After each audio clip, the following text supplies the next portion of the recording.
What story do you really want to tell, but no one has asked the right question for you to bring it up? A few years ago, I was working at a pretty miserable place. When I got off work, it had begun to rain, and I had no umbrella. The crosswalk was red, and there wasn't any shelter from the rain nearby. So I just stood there, getting soaked, desperately wishing I could be home. A couple of drunk, middle-aged dudes came up, waiting across the street. I didn't look them in case they got rowdy, but one of the men looked at me and handed me his umbrella. I tried to refuse, but he said, "Your head is more precious than mine." Then the light turned green, and he stumbled along, sharing his friend's umbrella. It was a simple and incredibly kind gesture that made me feel like I mattered. I still have the umbrella, and I'll never forget the moment a drunk old man cheered me up during a dark time. I also hope he didn't regret losing the umbrella after he sobered up. It was a really nice one. Edit. Got some questions asking where, and it was in South Korea. Thank you for your story. I really enjoyed it. My grandmother's house had a row of peony bushes in the landscaping. They were in full bloom, deep pink and white, and you could smell them across the yard. My grandma was busy hanging sheets on the clothesline. The peonies smelled so tempting that 6-year-old me just couldn't resist. I walked over to the peonies. My grandma yelled not to pick them, and I leaned over and took a big, exaggerated whiff. I felt something that can only be described as what it would feel like if bugs were crawling all over my nose and throat and getting into my mouth. Because they were. The peony I smelled so deeply was covered in ants. What must have been 50 ants flew up my nose and down my throat. So now, I hate the smell of peonies. Ants do love them peonies. This is a story from a thru hike I went on this past summer. I was over 3 weeks into a month-long hike, and I was starting to have major motivation problems. It was a rainy day, and I decided, fuck it. I'm not going to wear any rain gear because you just get hot in addition to being soaked. I climbed to the top of a lookout point and met a man with his 2 teenage children. He's super funny and nice, and we hit it off and chat for a bit. He asked me about what I'm eating and how my hike is going. After weeks of being mostly solo most of the time, it's so good to talk with a good conversation partner. But it's storming and we're high up, so we shortly part ways. Anyways, the next day of my hike is brutal. My gear is still damp and my body was not holding up as well as I hoped. I'm fatigued to my core and I want to be done. But I'm determined to go 15 miles anyways, one of my longer days. Mile 11 to 13 are a beach walk portion.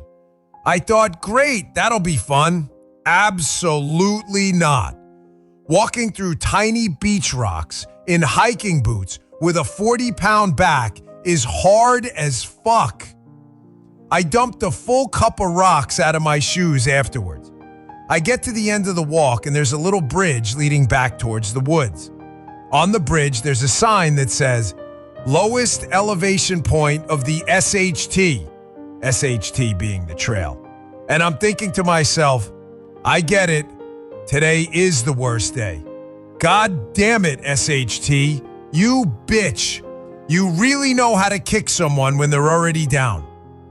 So I keep going, and I make it to a road crossing with trail signs on either side. And on the near sign, I see a gas station bag full of goodies. In my head, I'm thinking simultaneously, no way, and that it has to be for me. I get up close to it, and in permanent marker, all caps, it says my very uncommon first name. I was speechless.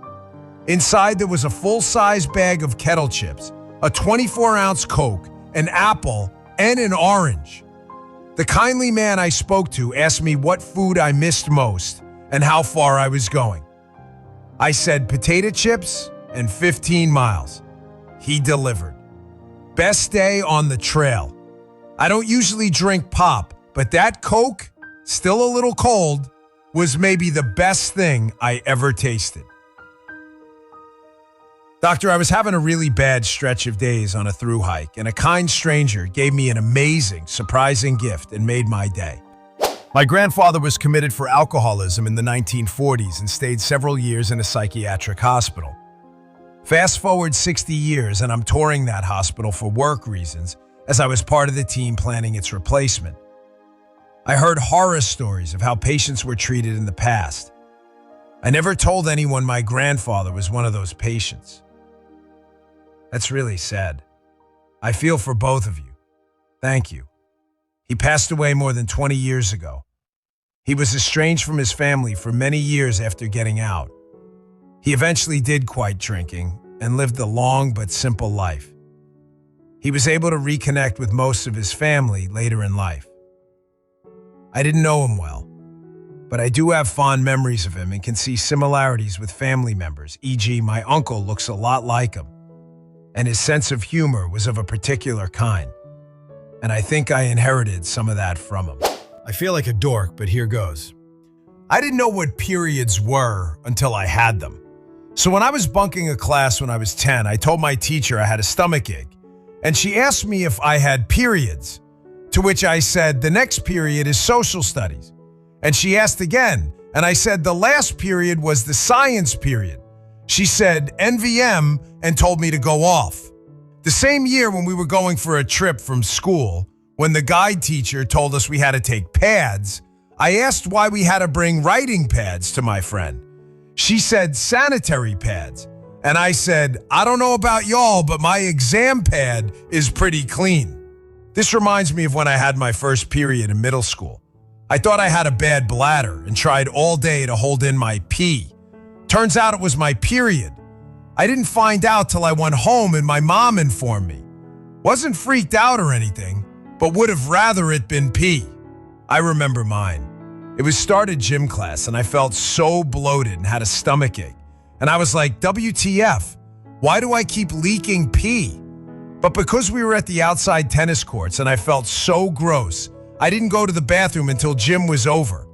I remember sitting on the toilet staring at it and then, oh, I should call mom, LOL. She never let us use tampons, so I was so confused when I was offered one. Edit, I too wish it was just pee. I work at a movie theater concession. This is the story about my best shift so far. It was opening night for Spider-Man Far From Home, which also happened to be on a Tuesday, cheap ticket night. We also had plenty of showtimes for Avengers Endgame, so we knew it was going to be fucking nuts. We popped extra popcorn, stocked up cups and candy, had extra staff scheduled, and even the managers are ready to come help us. And I was on the main till that guests line up to. An hour into my shift, the rush begins. Lineups all the way to the door.